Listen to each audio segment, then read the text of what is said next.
What I want to do today, I'm more mindful of what's in your mind and what you can take away rather than what I can talk about. By the way, I made a recording of this talk yesterday, so you can watch all of it on YouTube if you want to leave any time. So I'm more concerned about what you can take away. I want you to have takeaways today. Something that makes you can do things faster. You invested an hour today. I want you to be able to get back 10 hours from maybe one idea from what I talk about today. So let me ask you all a question now. Ask a question. What is the biggest challenge that every one of you have with your research? Like, hands up for time. Hands up for deadlines. Hands up for distractions. Like administration and teaching and, all the other things you have to do as a professor. Like, it's crazy. And, I've seen for a lot of academics that they ended up, because of all these pressures, they put their emphasis on doing the research that gets a quick publication. And that tends to define their whole career. It's just publication. Because you have a deadline. You have a deadline for promotion. You go over a deadline for the next, and the deadline comes along. Okay? I'm the opposite. I have failed to renew my contract with the university 3 times because I decided, no, that's the path I don't want to take. Okay? So my path is a risky path. But it's something that a PhD student's contacted me this week, wants me to be their supervisor. And so I'm thinking, okay, the first thing I want you to do is go out and talk to some industry people and really tell me about, okay, you want to study big data, you want to study what all this literature is talking about, but no, I want you to go out and find out what is the current challenge on industry's mind concerning that topic, because that will make you a much stronger PhD student in time. So I'm speaking to young academics, PhD students, yes, young academics, okay? And I drew up this in January thinking about, okay, what are all the things we need to think about? Like many of you, you know all this. You know all of these things I'm going to talk about. You have heard this before in one part or another. Now, hard is very important, but we always got deadlines. And, you've got to fill it, you've got to do a grant. There's a grant deadline. There's deadlines for, you got to go for promotion. How many A's have you got? Well, I'm shooting for A star. They take longer. But we need an A. And so then you've got to compromise, all right? So this goes into it. But where you can actually get time or reclaim time is through a few strategies I want to talk about today. And that is thinking about how to be more resourceful and how to get into a deep work mode. I've got some ideas to talk about today.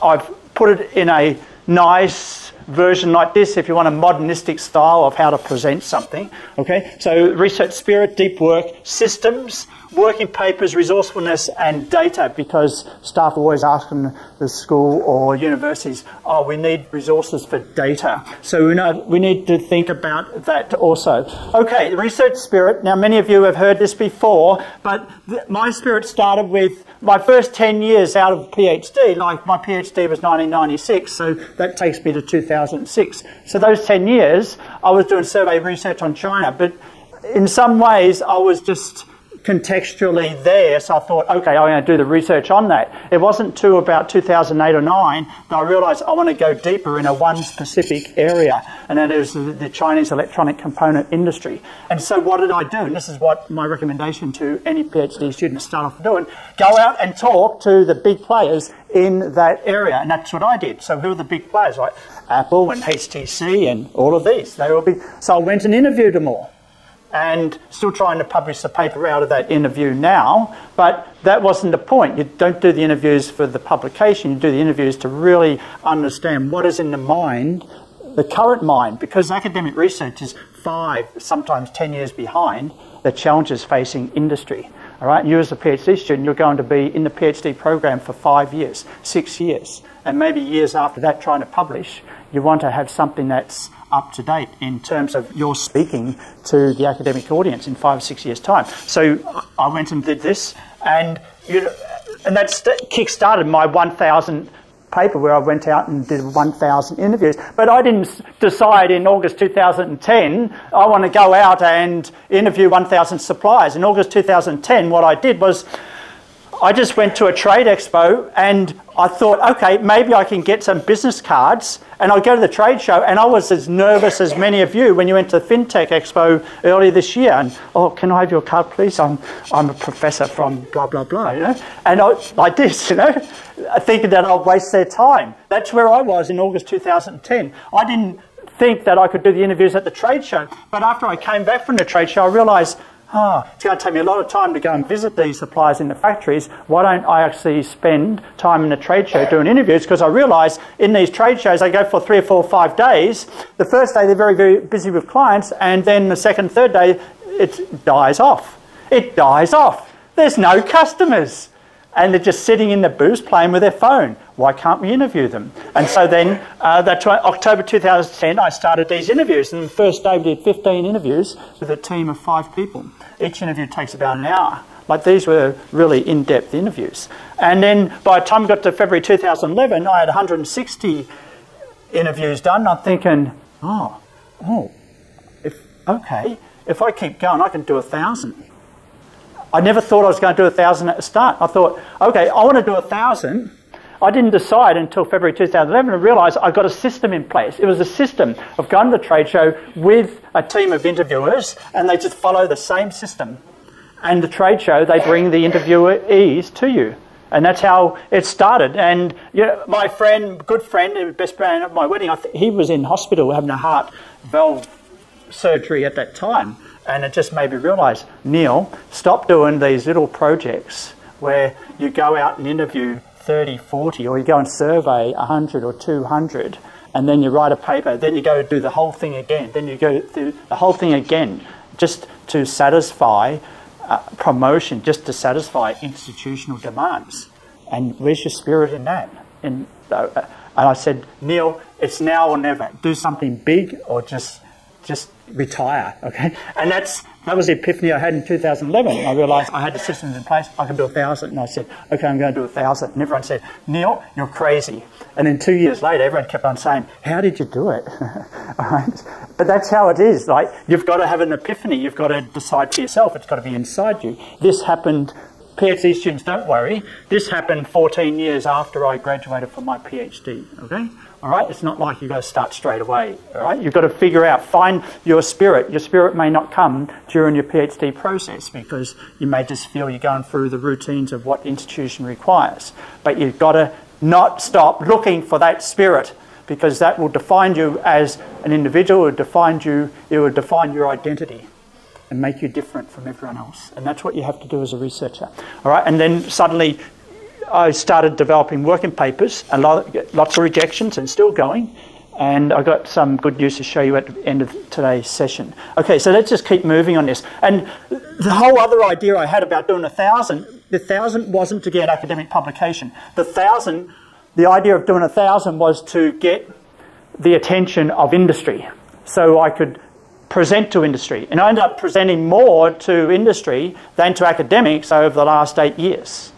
And so I've done about 100 presentations over the last 8 years. The majority of them are to industry, to chambers of commerce. And so what's the idea there? Well, I could go back and ask them and try to ask them for data. Because now it's not about whether you sign a non-disclosure agreement, it's whether they trust you. And if they've seen you many times presenting and presenting relevant stuff, that helps develop the trust. Okay? Getting an NDA, non-disclosure agreement, isn't your gateway to getting data from the private sector, okay? You've got to develop the trust in another way, okay? Of course you have to sign an NDA, but that's not why they're giving you the data, okay? It's because they believe in you. They believe that you're doing interesting research. Then they will share with you, okay?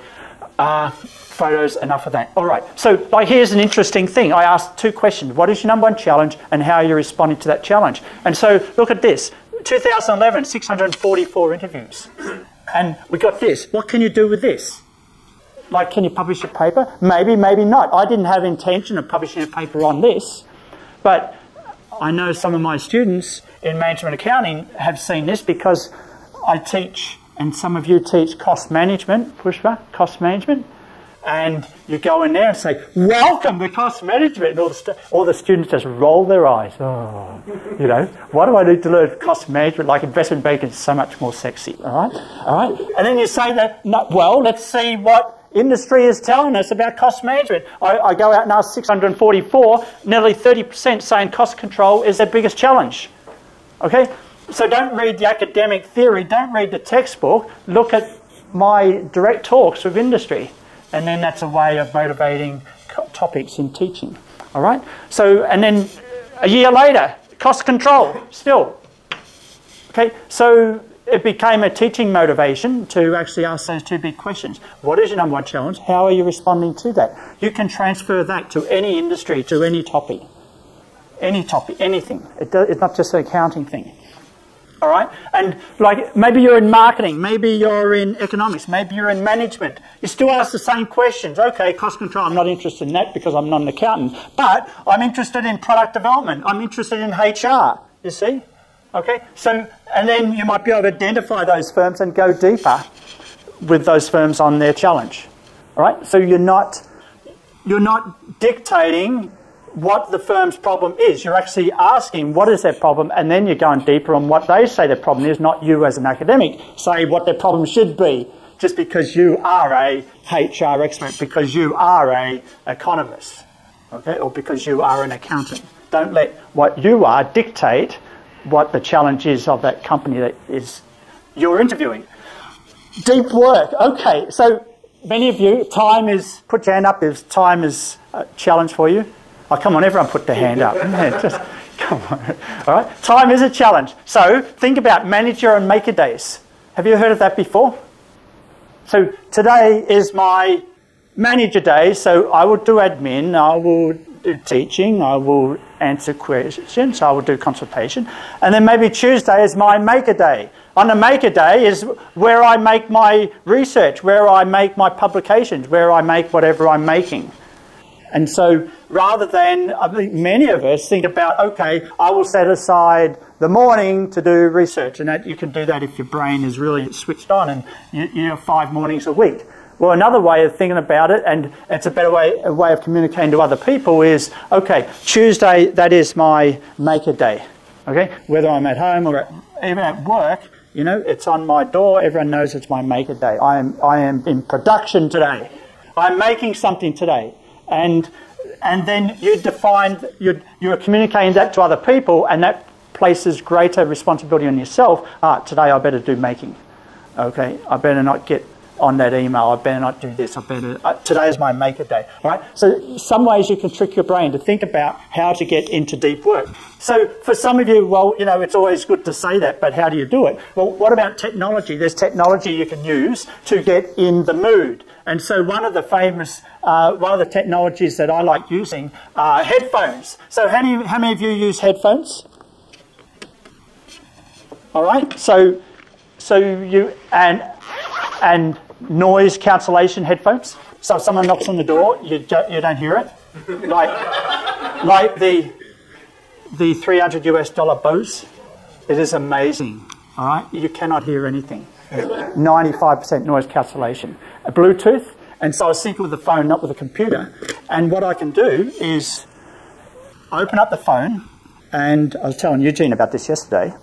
And Natural Reader, that's an app. Natural Reader. Okay, and I can get it to read an article to me, or the article I'm working on.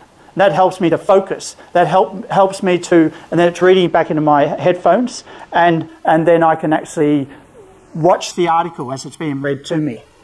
And so you've got to find ways to engage your brain to stay in deep work. Because you just can't say that, oh, today, brain, is your deep work day. No, that doesn't work, all right? Seriously, that doesn't work, right? You've got to find ways of... and so there's some of my articles here, and I can click on that, and then it can start reading. That's free. That's an app. Don't worry about... you can get Natural Reader on the computer. I've had so many problems with that. I just find, okay, I'm just going to get it to read it on a smartphone, like that. And so, and that's reading now. Production shutdown of its Galaxy Note 7 due to poor monitoring and control over one of its battery suppliers in China. That's one of my papers. Indeed, vertical integration of the supply chain is increasingly becoming a dominant. All right, and then I just feed it into the headphones, and then I listen to the paper, and then that's how I can get in the mood. All right. So, for example, you come in first time into your office, and you've been working on paper yesterday. You want to pick it up. How do you get back into it? You know, you want to check this. You want to do that. Someone says you want to have a coffee, and you know, I want to do that. I want to have that social experience. But what you do, you put your headphones on and get this natural reader, start reading the paper to you, just to get you into the mood. Okay. Oh, that doesn't sound right. Oh, that's really bad what I wrote yesterday. Oh, I need to make some adjustments. And so you've got to trick your way into getting into a deep work. And technology is a good way of doing it. Grammarly, that's $139 a year subscription. And I use the cheap version where you just post it online, it'll do it for you, and then you download it back again. But I just said, I just subscribe and I use that. It's amazing. It's so helpful, Grammarly. Okay, Workflowy, that is an amazing list-making tool, and you can sync it across all your systems. Apple, Android. Eugene, you have another version and another type of system, but that works. And voice commands. You know, maybe on your manager day where you have to answer emails, or you have to, you know, how do you feel about answering emails? Well, the great thing about Android and Apple now is that you can answer emails by just talking into the phone. And so you can click reply, hit the volume, and say, tap to speak. Hi, thanks for sending this in. New paragraph. And then you just read it out, new paragraph regards Neil. And then suddenly it's all printed out. Bang, all right? So this is a way of saving your time, but also it's much more natural to... I'll turn that off because it's right. It just read it. It just said, it's all right. This is a way of saving your time, but it's also much more natural. All right? So when you're talking, then your email becomes much more natural, especially when your email is not just to say yes or no. If you want to explain something, especially to a co-author or something like that, then it's much more easier. Like, you know, put your hand up if you like writing emails. I didn't think so, all right? So you've got to try something different, okay? The technology is already here. That's free. It's already with your Android, okay? It's already there. And Apple has the same thing.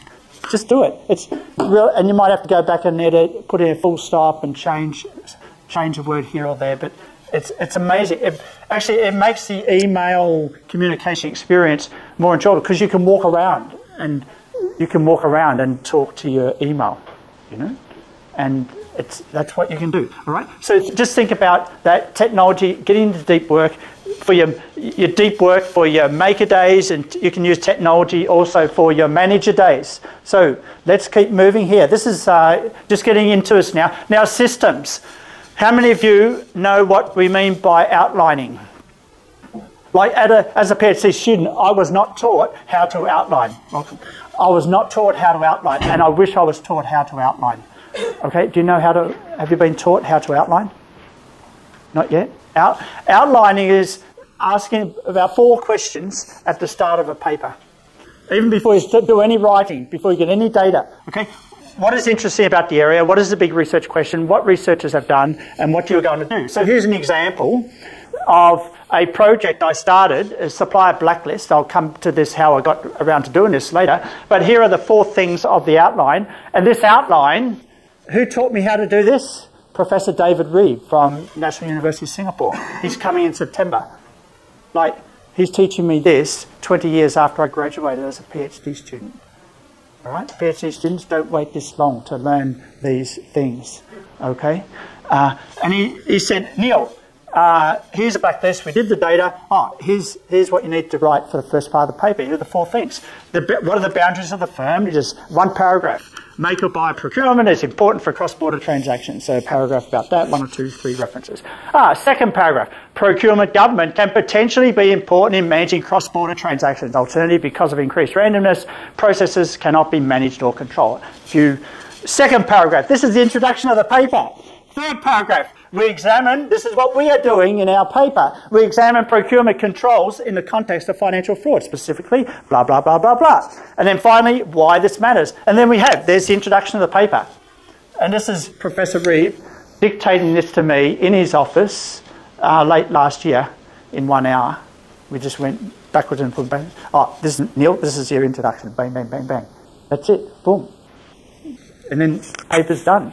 Like we've got to fill in the gap between, we've done all the results, and this is the outline. We've just got to fill in the middle. Okay. So, but I have never done projects like this before. I'm learning how to do better, right? And this is how, like Professor Reeb, is a storyteller. I'm the data person.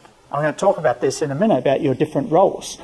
Here's another example of how to write new theory. Like, we got data from HTC. Remember that first interviews I did back in 2009-10 with HTC? We actually got data. We got archival data of their scorecard of how they manage their suppliers. We got data for 4 years for 15 components, 78 suppliers. And so we put in, I've got this framework here where we're trying to predict whether the scorecard performance of suppliers, whether outcome or driver measures, are related to the purchase order volume allocation. So if a supplier performs better on delivery and quality, do they get a better order allocation than they did in the previous month? Interesting question, right? And so we banged our head against the walls trying to submit it to Journal of Operations Management, then Manufacturing Service Operations Management, then Performance and Operations Management, and then CAR. We got rejected from all of them, but not that we send the same thing to all those journals. We did a lot of revision in the meantime. And then I thought, okay, we've exhausted that. Now we've got to go to accounting journal. But there's a problem. All the literature in the paper is operations management. It's management. It's not accounting. So you can't send it to accounting journal because the reviewers are there that will say, well, sorry, you're not referring to accounting. What's the contribution to accounting? So in 6 days, I did about a month's work in just redoing this paper, and I'll show you how you can do that in a minute. But here's how I did it. So first of all, I just went to a major accounting paper that was most close to what we were doing, the accounting review paper in 2003, and I grabbed, they talk about economics-based hypothesis, there's some of the theory there, there's a couple of paragraphs, and psychology. So then I cut, and then I paste that into my paper. So there we have economics-based hypothesis, there's the pasted amount, there's the psychology, all right? And then I highlighted all of that. I highlighted all this because I wanted to make sure that I don't plagiarise, all right? And then I went through sentence by sentence, changing everything. And as I changed a sentence, I unhighlighted it. Then that gave me a reward saying, wow, I've got less highlighted today. I'm making progress. But I had that framework to make that adjustment from the operations management to the accounting literature. And so now here is my version. Economic-based models, not economic-based hypotheses, okay? And psychology-based models, not psychology-based hypotheses. And then different writing here.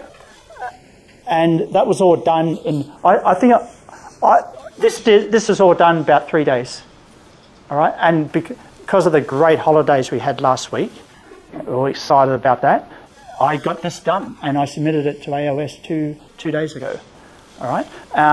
So you've got to find ways to speed up what you have. You know what you have to do, but you've been through the motions before and you're saying, it's going to take me months to do this. I'll do this in the summer when I don't have to do teaching, I don't have to admin, and the head of the department's not asking me to do more work, coordination, etc. All right?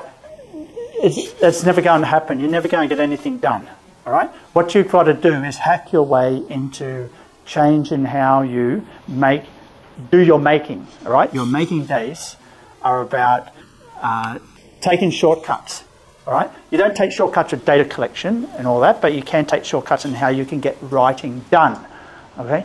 Do not write from a blank sheet, okay? Copy and paste. Start plagiarising in terms of just getting your brain into the mood. You've got to get the brain into the mood. You know what I'm talking about. And that's the hardest part. It never changes. It's going to be hard for the rest of your life. Okay? It doesn't get easy. PhD students, it doesn't get easier. Okay? All right? I'm sorry. Okay? Please stay in the PhD program. All right? Okay. All right. So here's some other ideas. Draw a table or a figure to demonstrate the relationships that you are exploring. And what do we mean? So here's one way of doing it. So back in 2009, 2010, I got all the literature and put it together. I said, okay, what is the literature saying about the supply chain management process? There's a strategy, there's the selection of suppliers, there's monitoring, and then there's performance. So I colour them. And so there's the strategy determinants here. The yellow are the selection and management, and then the blue are the monitoring. And so I thought, okay, that looks like what's going on. Okay, so what is the literature saying about all of this? Well, the green, see the literature here in the little letters and numbers? So that's various papers that have found these relationships between the green, the yellow, and the blue. And this is a really good exercise for PhD students to do, because you need to know where are you contributing to the literature. At the end of the day, that's what you have to demonstrate. But here's the news, is that's what I have to demonstrate when I'm trying to convince an editor to accept my paper. It doesn't change. Just because you're a PhD student, you have to do this. You have to do this to really get published these days, especially in the A-star journals. You have to show very, very clearly what is your contribution to that literature. Okay? Otherwise, you just will not get past the acceptance stage. All right? And so, and you can break down this green, yellow, and blue for every paper in your literature review, just so you can just get more granularity. Print it out, then put it on your office.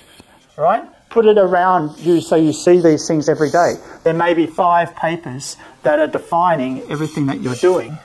Then map them up. So what do those 5 papers look like in this space? And then you print it out so you know, it's etched in your mind what these 5 papers are. Okay? All right? And so there's some more. I just went haywire one day with the tables and just, these are all the papers and there's all the linkages and just blur. You just got to lay it out there. Okay, let's keep moving here. I want to show you another example of how you can use tables to think about and how to communicate what you are doing as it contributes to the literature. So here's Anne Lillis, AOS 2002. Anne Lillis is professor in University of Melbourne. And here's the domain of, so she studies performance measurement, and she's looking at performance measurement in multi-divisional firms. And so here's the domain. Anne is not studying all of this, but she's presented this as figure 1. It's a representation of the problem that she is looking at. Profit centres, and so there's different scorecard measures here, and then there's one unit and then another subunit here, and then those 2 functional subunits could be interacting together because they have to cooperate or coordinate or something like that. It's a typical decentralisation problem in organisations. Once you start have subunits that have their own profit centres, then they stop communicating with each other. They start competing with each other because they want to get their own KPIs. All right, but the customer that's not good for the customer, because the customer sees them competing, but the customers want them to cooperate, and so that's a problem in organisations. So Anne she interviewed 36 managers of different organisations for this paper. All right, so what did Anne do? That's the domain, and now this is figure 2 in this paper, and saying, okay, here is my primary focus. I'm not looking at all of this. I'm looking at 1, 2, and 3. You see? And so this is a way of communicating in your research paper that, okay, I understand that this is the domain, but this is what I'm focusing on. And some of you may think, okay, in the past you have to write paragraphs to try and explain to reviewers what I'm doing. Well, here's a successful operationalisation of what Anne Lillis did in an A-star journal. Okay, so that's another way. All right, the next part, our systems, is looking at responding to reviewers. When you get the reviewer's letter, and I've had co-authors tell me, let's just send it to another journal. I said, no way. We're going to look at the reviewer's comments and let's map them up in a table. And so we map all the comments into a table. We break them up. Some reviewers like to talk in paragraphs and they don't even make points, but you just got to break them out into various topics. And then you make a cell for each of those specific topics. And then you just go through and think about, okay, what is the low-hanging fruit? Which of these things can we address very, very quickly? and then you put a tick beside them. Which ones are harder to address? And then you might put a cross beside them too. Because if you want to do a major rewrite, then you've got to address the hard ones. But at least try and address the low-hanging fruit.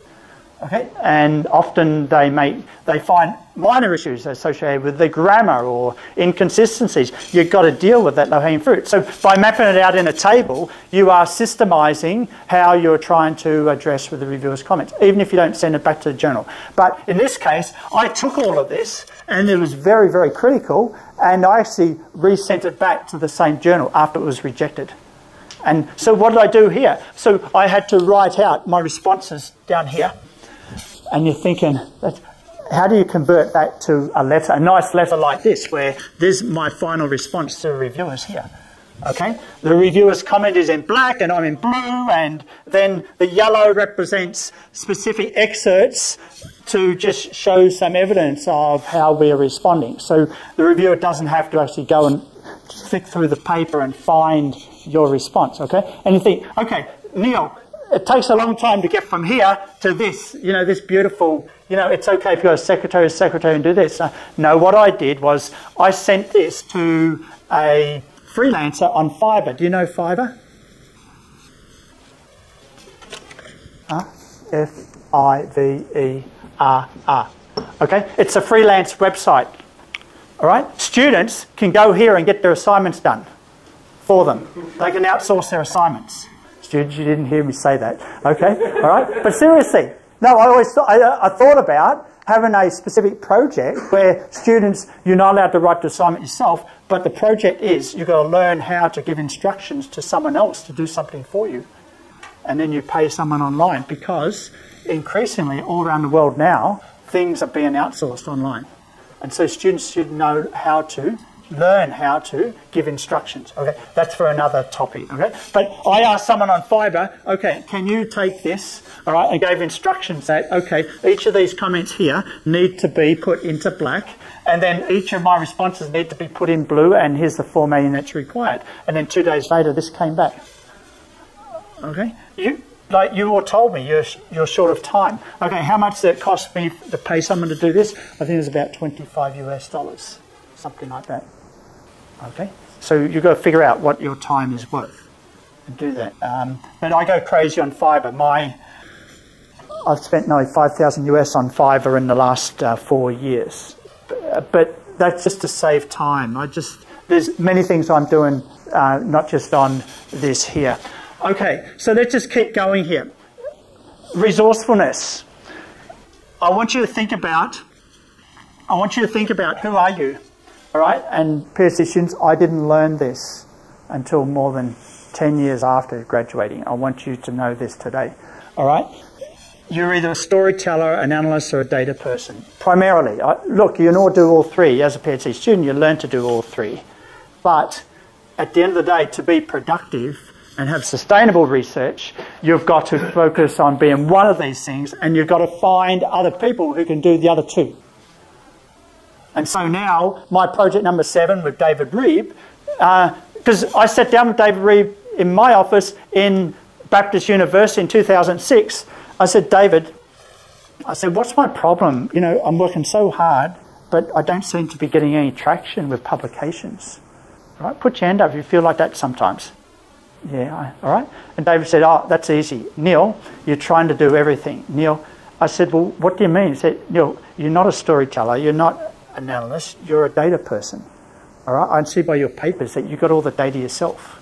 You know how to get data. You've got archival data, you've got survey data, interview data. You know how to get data, right? So don't beat yourself up trying to do the other two things. Get other partners to do the other two parts. And you be good at getting the data. And I thought, wow, I didn't think of that. I didn't think you could, you know, do things like that. He said, sure you can. He said, I do this all the time. So, well, and then I asked David, so who are you? Who are you? I said, oh, I'm a storyteller.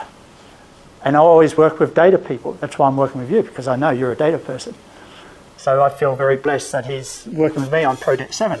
And then we found an analyst, which was a Korean assistant professor, just graduated from Seoul National University at Baptist University. I said, look, here's the data, this is what we need to do. Do you want to become our data analyst? And then she did all the data analyst work.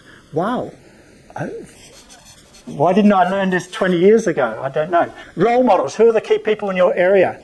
All right? You've got to keep searching out role models, people that can really feel that you can look up to, okay? Look up to and really make you inspired by what they are doing rather than make you feel belittled, okay? All right? People that lift you up. Look for role models in your area. Don't stop that. And presenting, academic and industry, okay? So let me just say something on this. When you're presenting to academic, the purpose of presenting,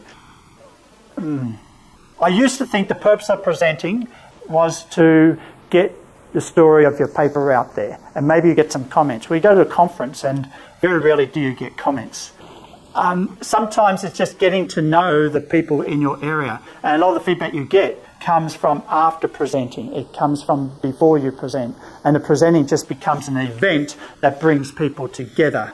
Okay, so the presenting event itself doesn't become the instigator of the feedback that you get, but it just brings people together. Okay, and then that's where you start the dialogue, and that's where you get feedback, know where you are.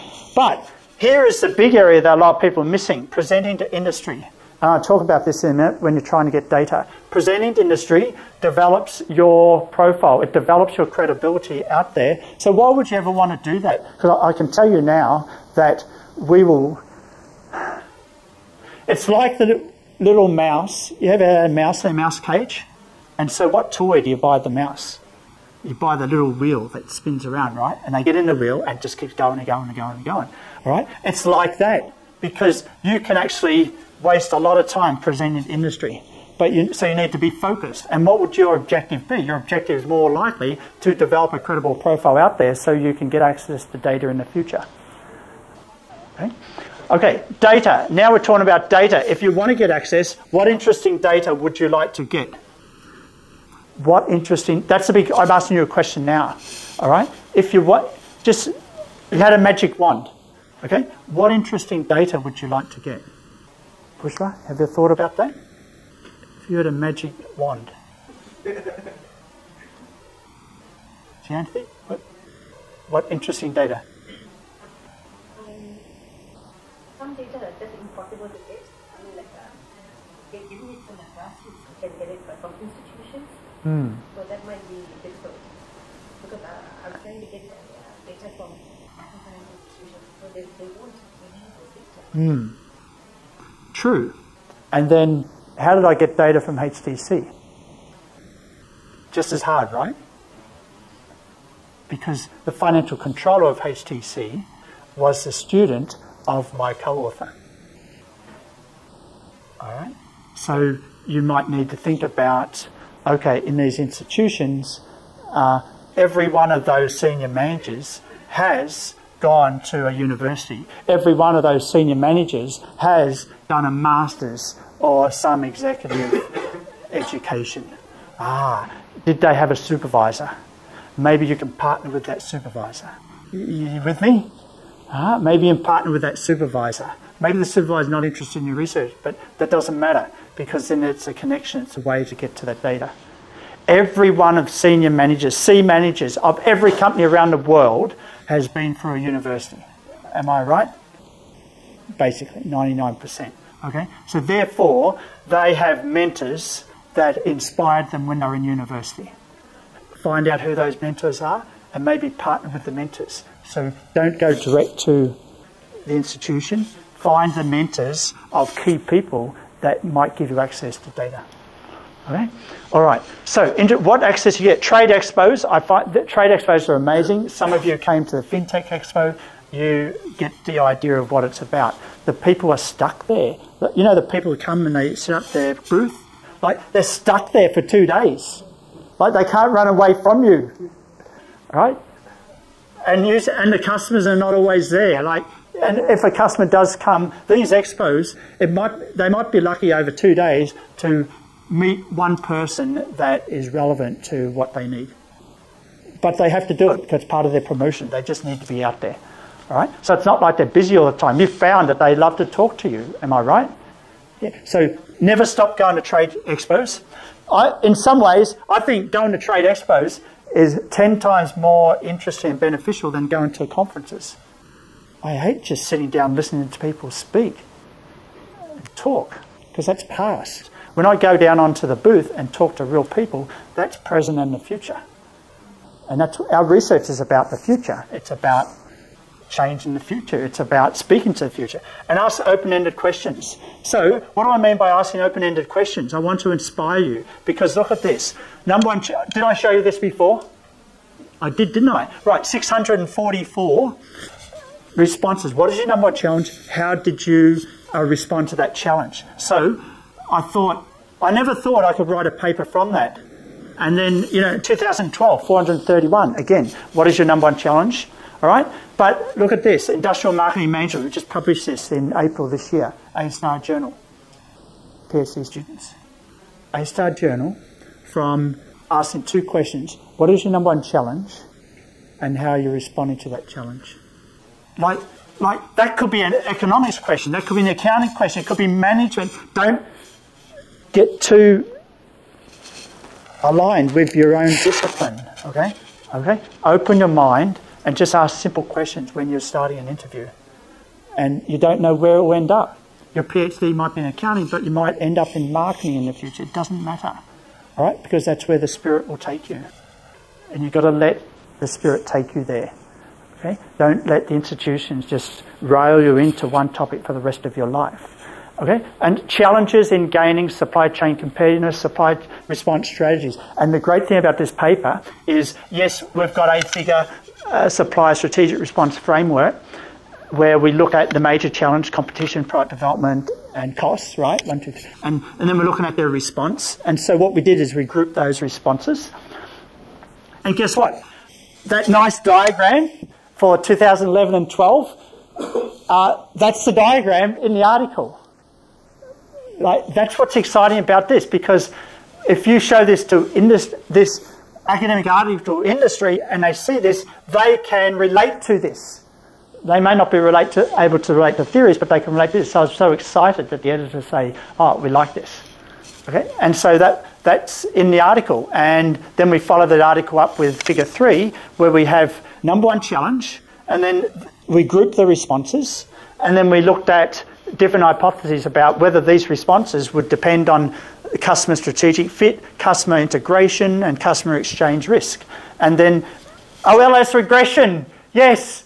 All right, 2 questions, but we still have some statistics here. And that was it. So I just want to show you that where you are today, you are in a institutionally defined discipline. You are in a discipline that journals around the world put you into a certain box, and then you've got to speak to that box. You've got to talk to the literature in that box. What I'm saying is that when you approach people to do interviews, you don't have to be in that box to undertake the interview. It's better to just have a general interview and just find out where are they, which box is their challenge. Is their challenge in marketing? Is it in management? Is it in accounting or something else? And go where the challenge is. Then they'll be more interested in working with you. And then they may be more interested in giving you data to work with. You know, they say the number one challenge is marketing, is social media. Oh, sorry, I'm an accountant. Can you tell me about your cost control? They're not interested in that. But you keep on saying, oh, tell me more about the cost. Tell me more about cost. Can you give me some cost data? They're not interested in that. And so if you ask for data, they're not going to help you because they don't want help in that area. Right? They want help in this area. So this is, you've got to try different strategies and tactics when you are in the field. The big thing I want you to take away is the feeling of, yes, you can save a lot of time. Use technology. There's a lot of technology out there, like freebies on your phone already that can use to get your brain into order, and start having these maker and manager days. Like I started thinking about deep work time. You know, like every morning it's very hard for staff to find me because I'm in the office, but I just put a sign on the door: deep work. See you at lunchtime. Okay. But now I'm thinking, well, maybe I have a manager day or a maker day, and so you spend the whole day doing that research. So figure out what works for you. Use technology, use the headphones. If you can't afford a $300 one, well, this Bluedio, I'm not an agent for them, but this one here is only, very cheap, less than $50. and you can buy that on Lazada. It's nearly as good as that one. There you go. The other thing I do, just finally, I just wanted to show you was I got these easels because in my office, when you're reading, you need to be able to make yourself comfortable. So you put that on your desk and you sit back and you let the app, the technology, read the paper to you. And you read, you mark it up. Then you type it up, you print it out, you put it down, you let it read back, you mark it up again. And you keep doing that. And you do that about 20 times, which is what I did in the past week to get that paper submitted to AOS. So let me just finish there. I'm happy to take questions. My big passion is that all of you just be open outside of your discipline. Just go where your interests are, because you will find 1, 2, 5, 10 times more energy in doing that. And yes, there may be revolving doors, like what happened with me at Hong Kong U. I went at Hong Kong U. I'm just going to give you something emotional at the end. At Hong Kong U, I focused. That's why I started a 1,000 study. I was really interested in doing case studies, so I wrote 14 case studies. We published it through the Harvard Business Clearinghouse, and after 6 years, I didn't get renewed. Okay, I didn't get tenure. Gone. And I said, sorry, we're not going to give you tenure. I was so angry at that time. You know, I'm working on this 1,000 study, future impact, lots of things going on. I wrote 14 case studies, 1 AOS publication. I said, sorry, I'm not going to give you tenure. And I thought, this was in 2011, I thought, wow, this is the worst time of my life. I thought, you know, I gave up tenure 6 years earlier at City University of Hong Kong. And I'm thinking, did I make the right decision? You know. But in November, in 2011, I got an email from NUS Business School in Singapore. Sorry. And that was the happiest day of my life. And it was happy because there's a university out there that believes in researchers that want to do this, want to follow their spirit and to make a mark on the world. And from that NUS Business School opportunity, there was only a 1-year contract that turned into 2 years. And I got to meet so many people. And then that led me back to Baptist University. And they didn't renew my contract, and then it led me here. And so, you know, doors open, doors close. But what's important is finding your spirit, and that's probably the most important thing you have to do. And all of you have to find it. It may not take, you may not find it in your PhD program, it may take longer, but you've got to keep looking for that, and don't let institutions roll you into a reality that is not your own. Thank you very much.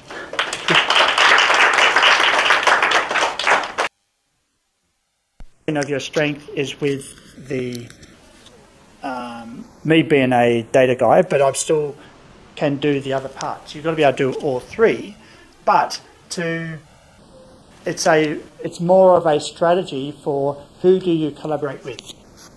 Who do you collaborate with? And so you don't collaborate with another data guy. You don't collaborate with another storyteller if you're a storyteller. You collaborate with people that have competencies outside of your area. I think that was the main point of that. Okay, and you're going to work with more than one person in the future anyway, and there's plenty of people you can find around the world to replace that person. I think the big challenge I had with collaboration was working with people in different time zones.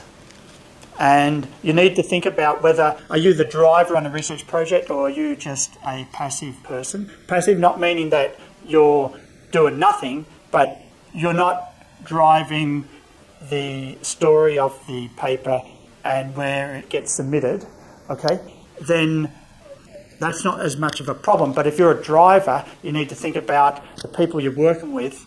Are they in the same time zone or are they in another time zone? Because it can be very frustrating when you're trying to get other people to follow you, but they're in different time zones. And sometimes it might be better to have someone in the same institution because then you can actually monitor them. You know, monitor. Yeah, knock on their door, you know. Make sure they come in 5 days a week. You know? Yes. Okay.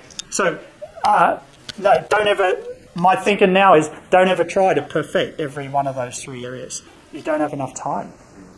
Yeah. And the second question. Yes. You mentioned about the app that reads the paper that we do. Can you just explain a little bit more? That kind of intrigues me. What's the purpose of doing that? Because for me, if I have a paper, I'll just read it out myself. What's the difference between doing that? I think you have to try it, because I read it myself and it's boring. I just stop after the first page and I start thinking about other things. I cannot read the paper. And the other thing too is I go for a run and I have the paper being read to me. So I can do 2 things. I can be washing the dishes and having the paper read to me. Okay, and having a shower and having it read to you. Like your paper before submission, you should be able to have a shower and have that paper being read to you and enjoy that story of that paper that you just wrote. Like that's how the flow of that paper needs to be like that for it to be ready to go for an A-star journal. All right. Writing every day, I would start getting assistance to the natural reader and headphones. It's a huge difference. Anyone wants to borrow the Bluedios or Gosner? They're about the same price. They're very cheap too. So there's lots. I got plenty. I got 4 in my office, and only 1 head. Yes. Yeah. Just out of curiosity, when you outsource to Fiverr or when you purchase any of these stuff, do you use your own money or research price? Own money. Own money. Yeah. I don't. No, just my own philosophy is that if I want to benefit myself, I should invest 10% of my own income in my development. You know, that's just my own personal preference. I don't expect other people to. Or my co-authors, so it's okay. Yeah. Thank you, everyone. Thank you for coming. Thank you. Thank you. Thanks, Armis. Well done. Yes.